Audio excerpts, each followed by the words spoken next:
It's August the 11th, 2022, and welcome to Leaders on the Frontier. My name is David Leese, and we're so glad to have you, where we will tackle big topics, big ideas, and solutions to better serve you Canadians. The Frontier Center for Public Policy is about better public policy for a better tomorrow. So our topic today, the world of environmental social governance indexes and net zero. What a mouthful. So what really is ESG, and what are these net zero policies really all about, and do they matter to you? Should any of us really care? Well, our guest thinks these policies matter to you big time, and I want to introduce the Honorable Bette Grande. And Bette will be talking about the whole world of ESG and net zero. Bette is the CEO and president of the Rough Rider Policy Institute and a leader at the Heartland Institute. She has served 18 years as a member of House of Representatives in the state of North Dakota for the 41st Proud District. She has chaired many policy and research initiatives, not only in North Dakota, but right across the United States of America, including those understanding and dealing with the policies of net zero. And she's also chaired groups on the energy division of the American Legislative Exchange Council's Energy, Environment, and Agricultural Task Force. So a warm welcome to you, Bette, from North Dakota. David.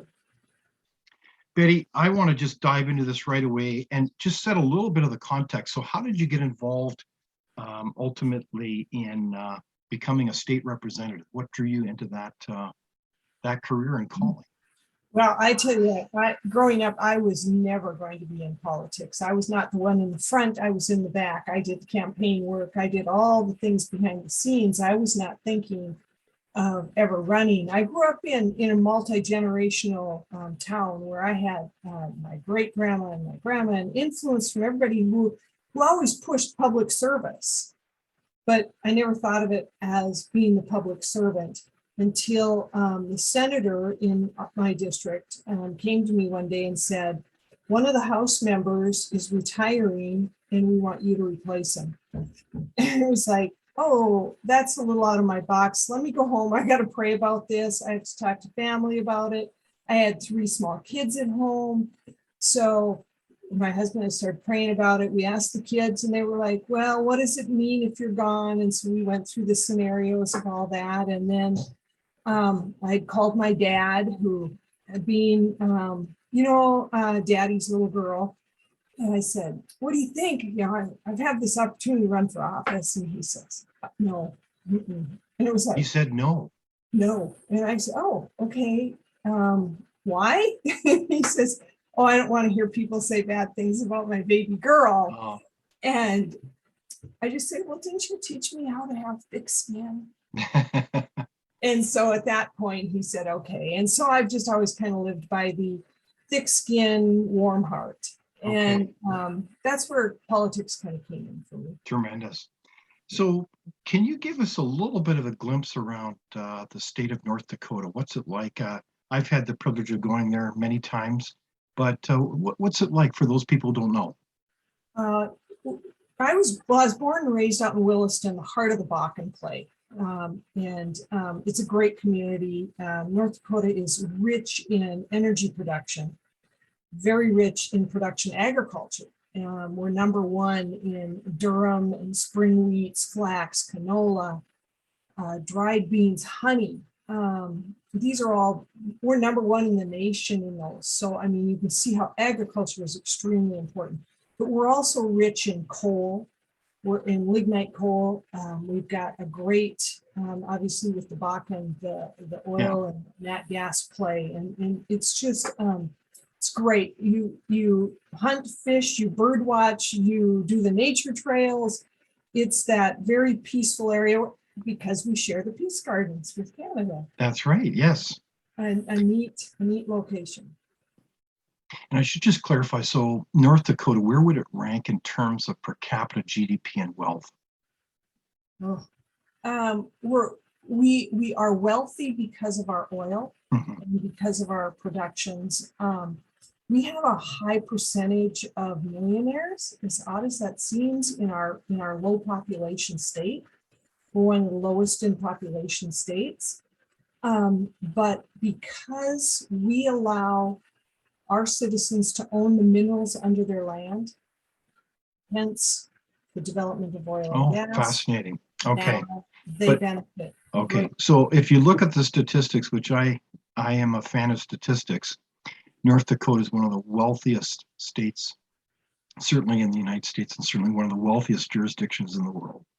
Yeah. There's no question. So it's really quite remarkable. So you've mentioned the Bakken oil field, and for those people who are not familiar with it, what is that? The Bakken oil play, the field of that, it extends into Canada, through North Dakota, it touches South Dakota, and touches into Montana. It's a very large shale rock, hard formation of sweet oil crude. So it's the opposite of the oil sands, is that thick crude.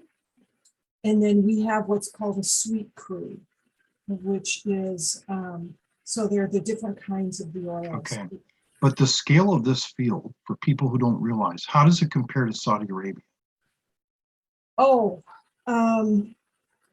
very, very comparable, in that even what we've developed and how you've heard of oil becoming our national security element during the previous administration, we only developed a quarter of it.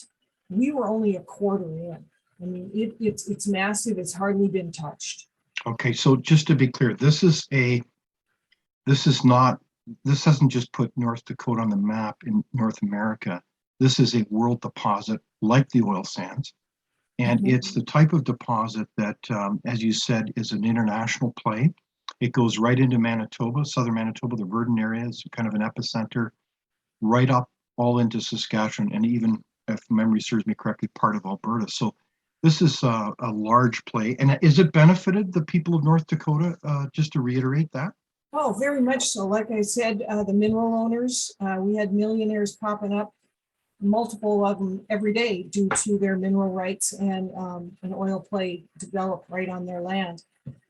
We also saw, what was interesting is we were seeing a lot of our youth moving out of the state. There was nothing, they felt there was nothing for them. They would move out, and by their time they were 30s, they'd go, oh, we really, really want to be back in North Dakota to raise up kids in that environment.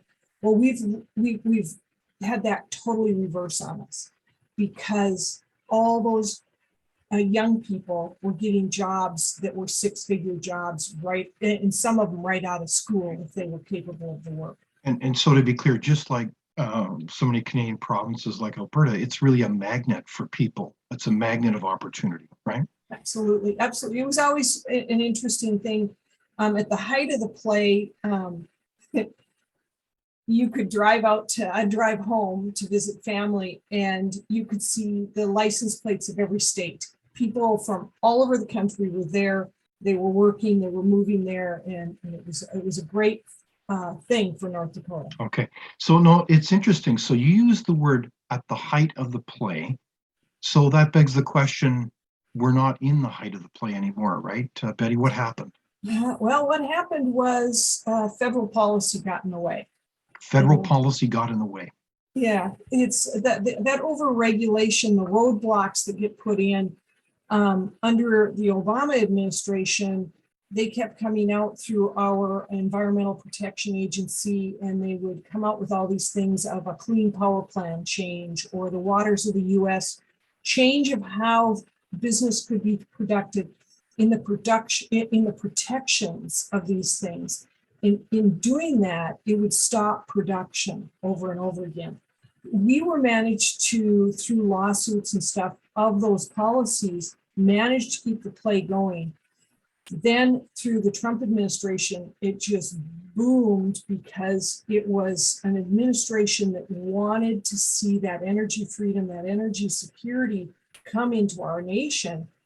But this next administration, almost some of their first things they ever did was, and this affected you as well in Canada, but shut off the Keystone Pipeline. Exactly, yeah. And with those types of things, they took away the sale of permitting on any of the federal lands as well. And people would say, well, you just talked about the individual owning the mineral rights in the lands. Well, not the full play piece, because in a frac, you go down into the ground a couple miles and then they shoot lateral for a few miles. Well, when doing it that way, then you cross different sections of people's lands, and about a third of those would have a small portion that might be federal land or federal mineral rights. Because during the 30s, when the economy was awful, an agricultural state like ours had this, the federal bank took lands back when people couldn't pay. And they only gave them back, in every time that they gave the lands back, they kept a small section. And in those small sections, then the federal government on the federal permit can shut down the entire. Oh my. So you're really hamstrung depending on who's in the federal administration. Absolutely. And so these themes of intrusion from federal into state/provincial jurisdiction is something that is so important here. And we'll get to that a little bit later. But that kind of sets the context, the stage, if you will, Bette, for our discussion around kind of a 101 introduction to these net zero policies in the world of ESG, environmental social governance. It's so funny that this acronym has now kind of come very much into the public stage, particularly the last year or two, I would say. So what really are they, and what are they designed to do? Is there an easy answer to that, Bette? It is not an easy thing to say, because they have changed the definition over time. And when they started into these programs, they weren't really called ESG, but it has evolved to that new acronym. So the ME for environmental issues, it can expand not just on energy, although that's where a lot of us focus, but it affects anything with the environment. So that affects water use, like I talked about the waters of the US, the air quality uses, anything that they might want to bring up dealing with that, which our federal government under the EPA put CO2, carbon dioxide, what we're both breathing out as we speak here, as an endangerment finding, meaning it's really bad for us. We can't have a bunch of CO2, right? Sorry, CO2 is bad for us. Yes. Okay, so I live just down from a greenhouse and they pump it into the greenhouse to make things grow, Bette. Yes. Come on, don't tell me that. But that's what they have decided. And that's why they're able to shut down oil and gas production. But where the first focus was the smokestacks out of any of the coal plants. Okay. And so they just made it so onerous on coal that's where you see a lot of the coal that's shut off. Other than in the ESG, what they do is the banking and insurance, the big guys come in and they have said to the industry, the coal industry, you know what, we're going to raise your insurance rates. And then they'll come in a half year later, we just got to raise your rates again with no incidents, but they continuously raise them out. So they're shoving them out so that they're stopping the coal production. So then that's where nat gas really came in and was a part of fixing that kind of issue. But the thing is, the natural gas in most areas comes with oil production. They're hand in glove. Okay. So ESG then is kind of a cover term, if you will, for a larger set of policies, even a movement of sorts, where it's kind of a 360 full court press on anything that moves, certainly to fossil fuels, but it's even more than that now. It's about social governance. What the heck is that all about? So the social side is kind of that social justice type things. It's if you followed what happened in Florida with Disneyland, Disney World, and all of the strange things that happen in what used to be family-friendly, kids-friendly Disney World, not existing anymore. The teaching of what we call CRT, a critical race theory, this demand for diversity that works in its reverse at times, and that type of thing. That's kind of that social.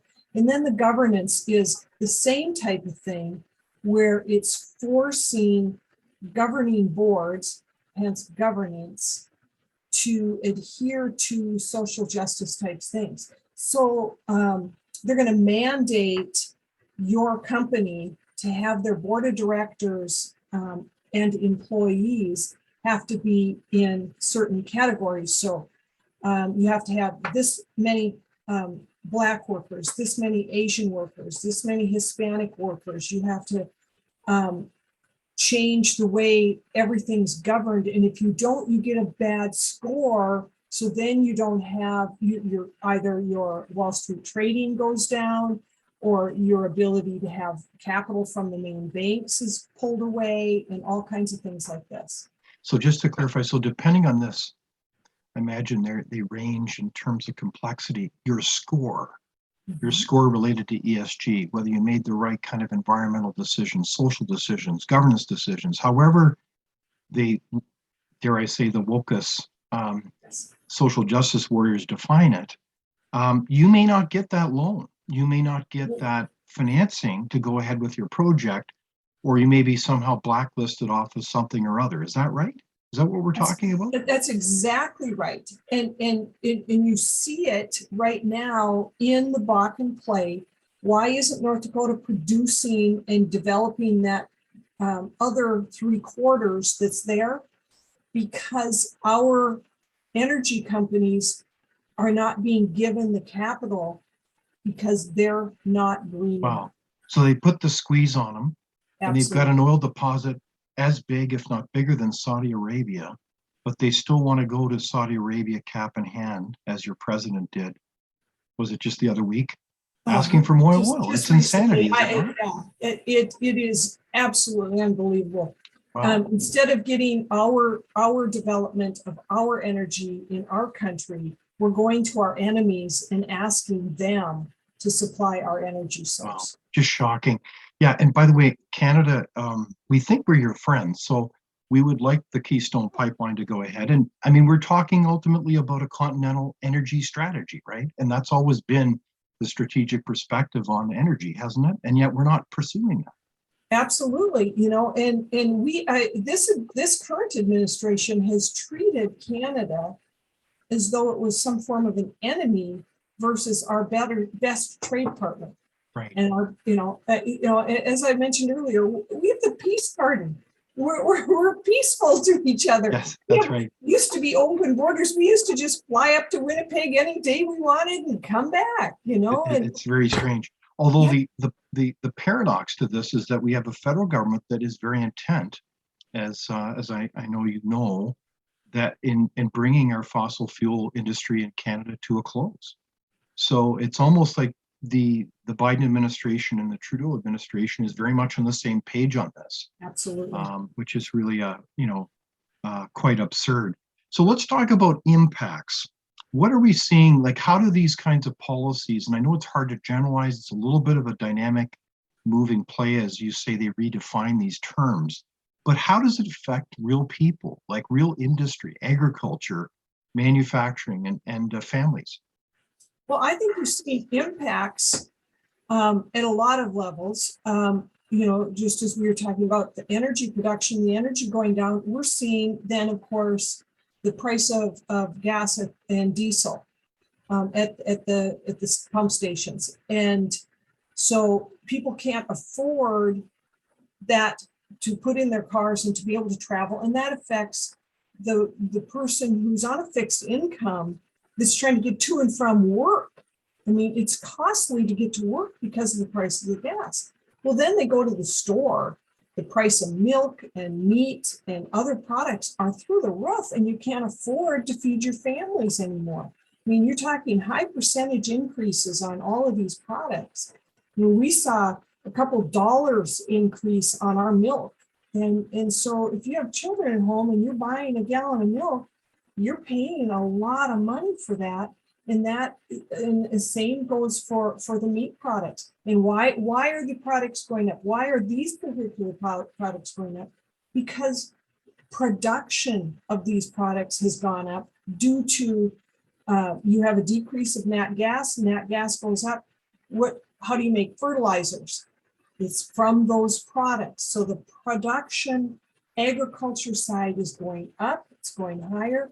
And then you see these types of things happen, and it affects then every individual pocketbook along. Exactly. So many ways, the energy is at the cornerstone of our economic success and affordable lifestyle.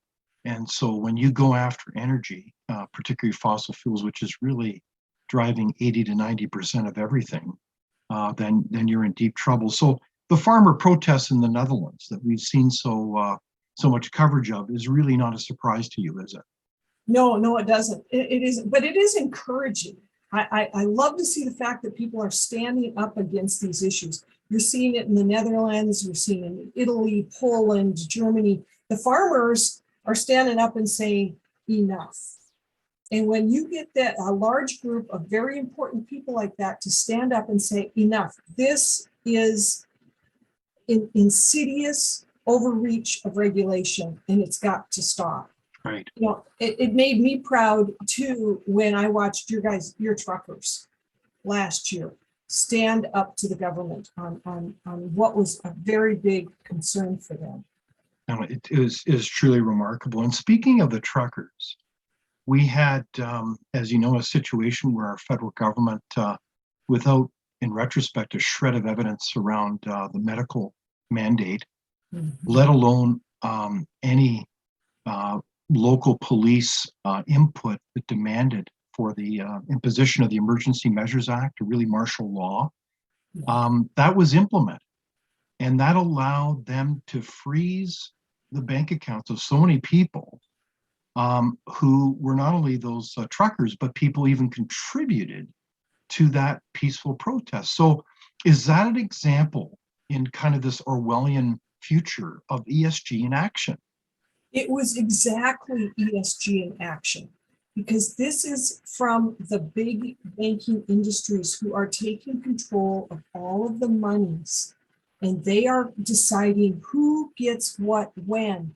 And they showed their hand greatly when they were able to instantly freeze accounts and take away property from your truckers. Yeah, it's utterly bizarre. Have you seen that in other jurisdictions, like in the US? Has that come up as well? We haven't seen much of it in that fashion. There were conversations, I don't know that I ever got to the bottom of any of them, where people who had donated money to the trucking, your guys' truckers, PayPal accounts and stuff, or what is that GoFundMe? GoFundMe, yes. And they had their accounts froze in the US as well. Yeah, And so this is over in. It truly is quite a dark time when you have your government weighing in and then using your bank or financial institution to freeze your money. It's quite disturbing. It's scary. So let's just talk about banks and financial institutions. What role are they playing in this? I noticed that, I will tell you, one of the credit unions that I belong to, I just got a letter from its CEO, a very fine fellow that I know personally, and he was bragging that they're on the forefront of ESG, and this is a really good thing, and darn it, we're behind it. And I was almost shocked, because it's almost like the individual, even though they're a fine individual, didn't seem to understand what they were promoting. Is this what are you observing? Well, it really has come from the top with the major international banking things. You've got like for the Bank of America, Citibank, the 6 kind of majors that are all over kind of the world. I think one of them is Mr. Larry Fink, the CEO of BlackRock. BlackRock. Last time I checked, they managed some, what is it, $9 trillion in assets. It's kind of beyond comprehension. Yeah, and so with these guys, what they did is they decided we are going to promote and set the standard for ESG. Well, what happens is when these major people like this that have control over all this money, they tell the smaller banks, the smaller credit unions, the smaller whoever, this is what we're going to do, and you will comply. And we've had people say, well, yeah, but they're an independent bank. They're an independent state bank. Well, they are to the point until the services that they render to you are backed by the corresponding bank, that big boy up there. They have to work and deal with what they want. And so that comes from that top down. You guys will comply, you will do these things. And it's not just the banking industry, it's the investment industry, like you had brought up with Larry Fink, and it's the insurance industry, as we set the example on the coal earlier. So Canadians such as former Governor of Bank of Canada in England, Mark Carney, do they play a prominent role in this mess, and why are they involved? Yeah, he does. He's a great example for you. His roots are in a Goldman Sachs, the Bank of Canada, Bank of England. He is part of the UN Inside Clubber. And so he has these same things, just like Larry Fink, you said. Larry Fink, his mentality, and he said in a TV interview, you will own nothing and you'll be happy, because they're going to take care of us. Well, that's almost bizarre. So rules for you, but not for us. Yep. So in this case, I guess that's part of my question is you've met so many leaders right across North America, particularly in the United States, indeed around the world, on this issue. How does anyone who's an advocate for ESG square the circle with all their activity and partnerships with countries such as China and India, who are building coal-fired plants? I know that, one isn't carte blanche against coal, but I'm using it as an illustration. They're not practicing what they're preaching in those nations. How do they square that circle? Like, how do you do these gymnastics? A part of the Paris Agreement and in the Net Zero 2050, some countries were left out. They don't have to comply yet. And that is kind of really that strange thing of it. China and India, they weren't forced to comply on the CO2 level stuff. They didn't have to pay in like our countries. We were supposed to pay to be a part of this Paris Agreement, and there's a lot of money behind it. And we had to we paid for it at home because of lack of energy, like we're talking about here, and the food costs and everything else. But our government was giving into this Paris Agreement, a part of allowing these other countries, through Africa and India and China, to continue those uses. Now, I step back a second. Africa, what's really sad about that is we have seen that we're not supposed to have coal plants, right? The U.S. can't, Canada hardly has any more.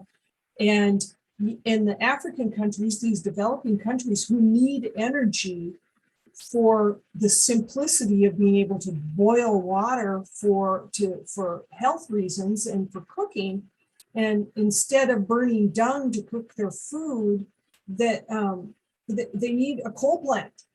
Yet the UN is stopping coal plants from being built in these African countries because they're going to stop them from having the CO2 increase in those countries. Oh, what a great way to keep people in poverty. Yeah, well, if you look and you take them at their word, most of the people at the higher up level of this are very much so involved in population control.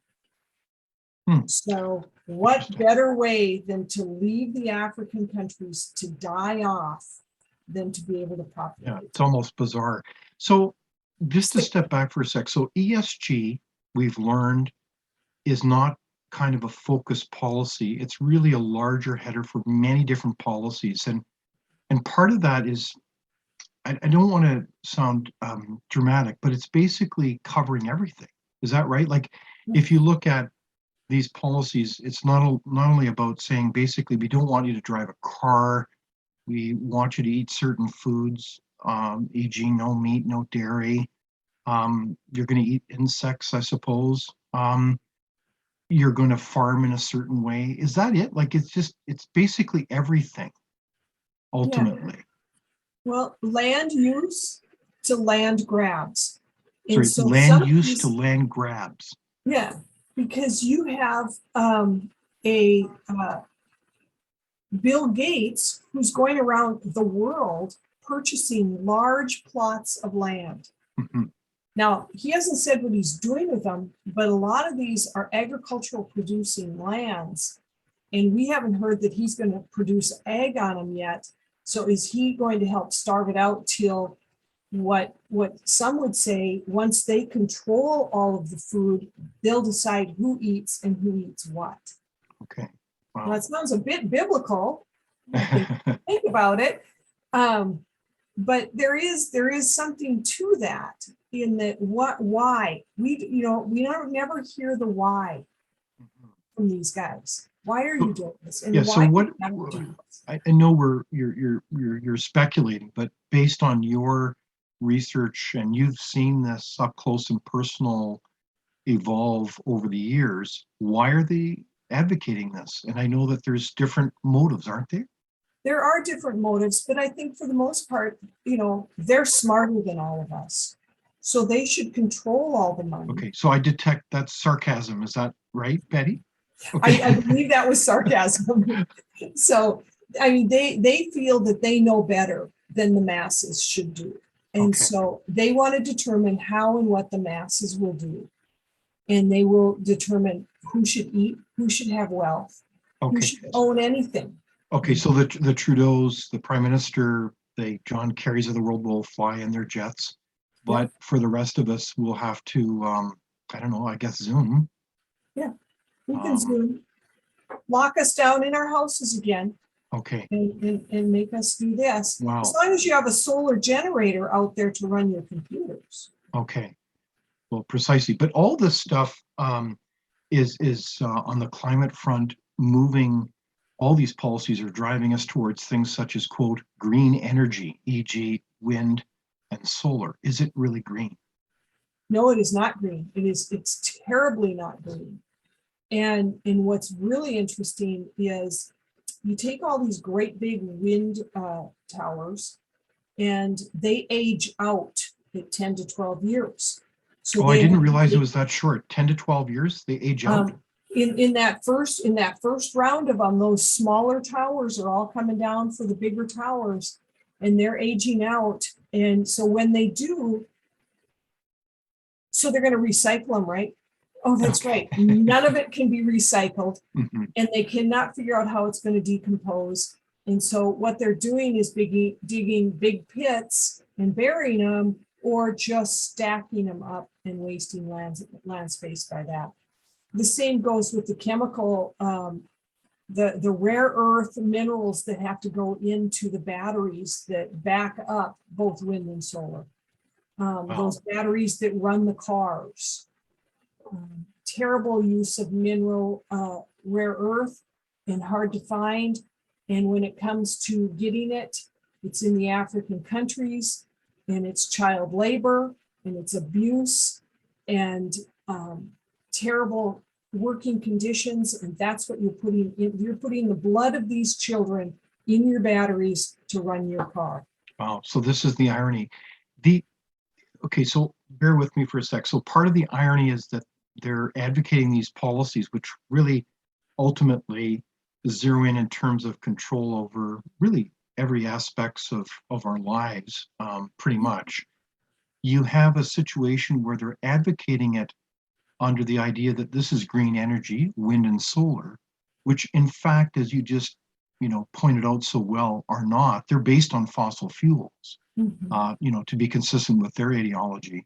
So what I find so bizarre is that it's almost like there's so many of these decision makers who are not grounded in the reality of the energy industry. I just, had a wonderful conversation a few months ago with a Frontier associate, Terry Edom, who articulated well in his book, Fossil Fuel Insanity, that the demand for fossil fuels has never been higher and continues to rise, a la India, China.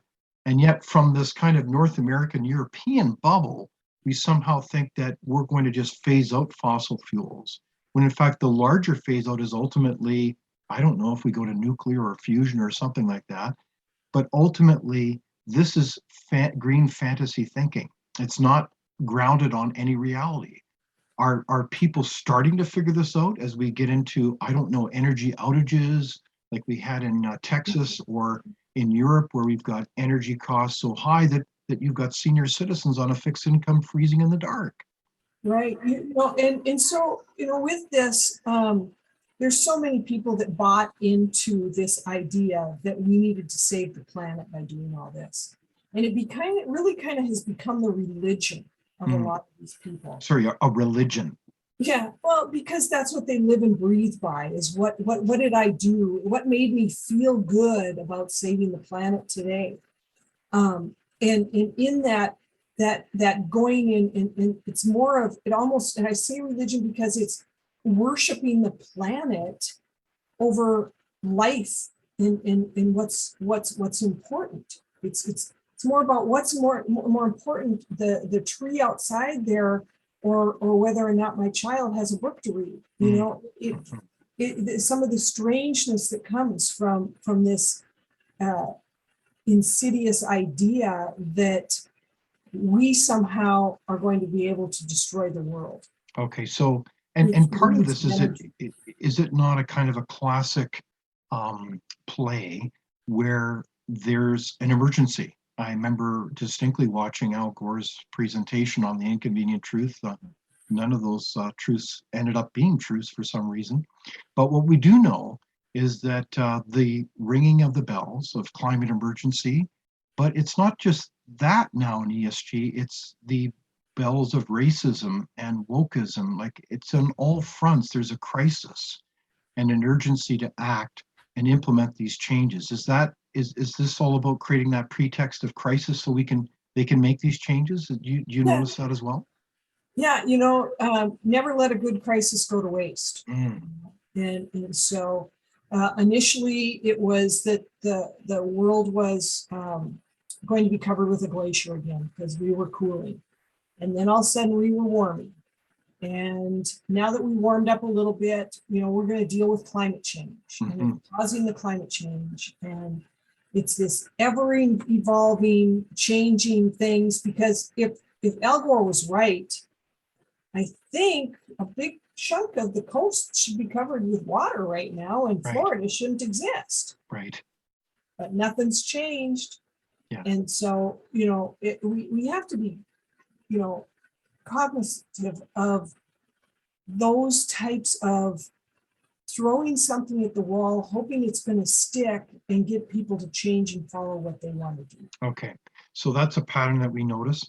What if we look at the larger international scene? We've alluded to that a little bit. There's been a lot of talk about the usual suspects of these policies related to Agenda 21, the famous policy thing. And for those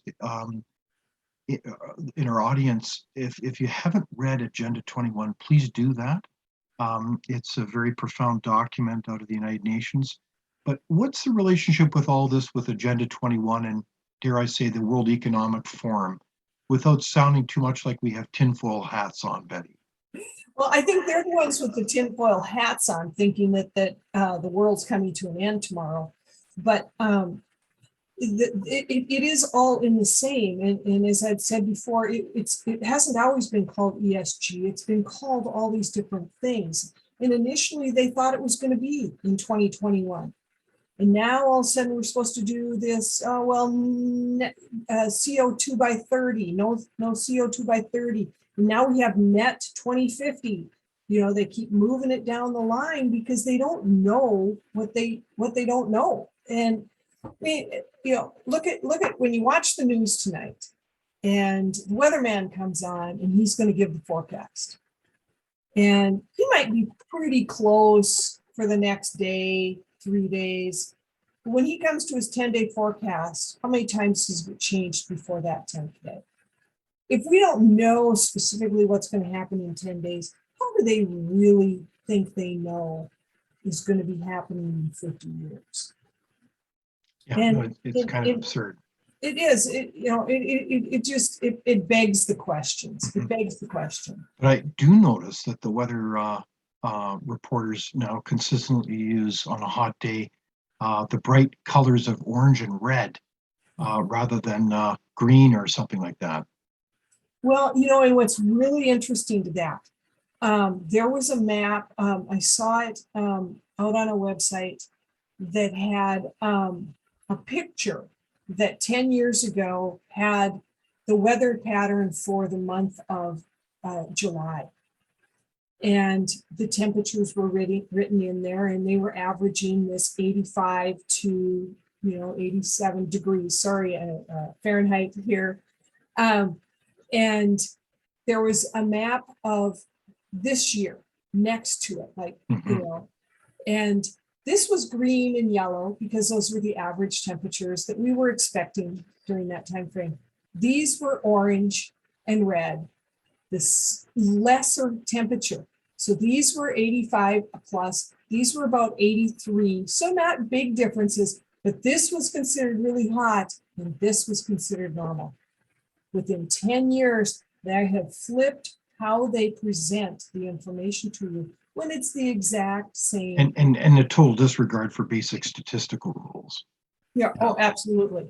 Bizarre. And picking up for how naive we are. So we see a lot of this being worked at steadily at an international level through very detailed plans and hundreds of goals in every one of these sectors. And we have a lot of these deals being made internationally. So is this a sidestep then to basic democratic institutions where we would kind of introduce things and have steady debate and, dare I say, scrutiny on these things? But instead we've got everybody kind of lined up, including many of the media who sign on to these agreements in some measure, to report along the lines that this is all a done deal. Is that is that a fair comment? I think you're spot on. They've sidestepped the democratic governing. We don't even hear about it because the banks and these private businesses, the Wall Streets of the world, the Black Rocks of the world, they've decided what we're going to do and what we can do. Because they're smarter than us, right? Yep. As you said. Yep. Yeah. And they're sidestepping government on this because they're saying, and you have citizens, well, they're private businesses, they can do this. But the problem is when they collude and they overstep, then it isn't good anymore. And they develop an antitrust inside of what we're trying to do. And the government looks the other way or promotes and helps them instead of the individual citizen. Okay. We've gone away from the republic democracy, from the democratic way of governing to a fascist type of thing where these people are ruling. Okay. So what do you mean by fascism in this context, in the sense that the government is using state coercion to control everything, including private enterprise? Like you can own your property, you have title to it, but we're going to tell you exactly what to do with it? Yeah, and currently that's what's going on. And these businesses are doing this from this high level where, I mean, they all have government subsidy to them. They have all this support, and the government's not stopping this overtake and this ruling of the citizens. Okay. So it's almost hard to comprehend. And, we've got the international side of these teams working diligently at these movements. And what I've noticed as well is that this is filtering directly right into the municipal level. And at Frontier, we've always believed in good principles of public policy, including subsidiarity and the notion that we should bring a service closest to the people. And yet municipalities seem to be climbing on board with this stuff as well. We have a I think, a councillor in the city of Winnipeg who's in favor of getting rid of all fossil fuels like natural gas. Like, I don't know how you heat yourself in the winter, but I guess it's not, doesn't matter. And it drives the question too, that if Winnipeg was to go fossil fuel free, how does that work with the city next door? I mean, there has to be a continuity to what's going on. And so that is, I've always found that real strange when the smaller communities want to do this, but you see it though on the S side as to what they're doing and teaching in the government schools. Can you and tell how us more they're about that? enforcing this stuff upon our children and grandchildren without our knowledge. Basically, I thought it was interesting. We live in a rural setting. My husband and I moved out very rural in the last couple of years, and so our grandson likes to come from town and stay with us. And so he had come out one day, and he had his mom had given him a pop, a soda, and it had gotten shaken up in the car. And when he opened it, he was like, oh, this is all coming out. And I said, well, you can't shake up pop. The CO2 causes this fountain of stuff. CO2, that's bad stuff. Isn't No, that something? CO2 is not bad. You're breathing out CO2 right now. Well, then later on, we were out and we've been teaching him gun safety, and he had moved up to, in his little training with us, to a nice little CO2 pistol. It's, little BBs, but, and he's got a target and all this stuff. And he took that out and he had gotten it loaded up, and then he came back and he said, well, it's not working. I said, oh, the CO2 cartridge is probably out. Let's put a new one in. CO2, Grandma? And I said, honey, CO2 is a good thing. So come out to my garden and see. The plants are eating up all this CO2, so it's nice and green and you'll have food to eat. Yeah. And re-educating our children over simple things like this. And the basic science, I might add. Wow, what a powerful story, Betty. So speaking of people, as you have been an incredible leader, you've been at the tip of the spear in many ways in the United States working at these issues. What do we do about it? Let's talk about action. You've been working at a lot of legislation at the at ALEC, the American Legislative Exchange Council. What's the solution? How do we stop this insanity, really, that's going to affect every part of our lives? Well, one of the biggest and the main thing that is important is exactly what you're doing right here, right now. The Frontier Center, the Rough Rider Policy Center, the Heritage Institute, the Heartland Institute, Heritage out of DC, working on educating the masses, making sure the people understand what is going on and who's doing it and why and how it affects them. Education is going to be the key. Once you're educated, share your education, speak out, move it and speak out, go to the school, ask the questions. Is this being taught? Why is it being taught? Go to your bank, go to your credit union, ask them, why are you doing this? Can you stop doing this? And let them know, I don't want to be a part of this. Help your production agricultural people, buy local. Buy what you can locally from your own ranchers and farmers so that you can help them to be producers. Very good instead advice. Of buying foreign, instead of buying from the, all of those different things, buy local. Yeah. That's go to your legislators. Teach them about the legislation you want done. Give them the facts, give them the education so that they can legislate better. And Betty, on that note, I know that you're relating to an awful lot of people in your Congress, including U.S. senators and congressmen. What kind of reaction are you getting? Is this on people's radar in D.C. and across the country? When we really hit this it came about at the beginning of this last legislative session. So around January, the states started calling into Heartland and saying, hey, can you help us with this legislation? Because nobody knows what I'm talking about when I talk about ESG. So it was drinking from a fire hose, writing up papers, getting information, helping with legislation for about 5 months. During that time, we heard very, very little from Congress.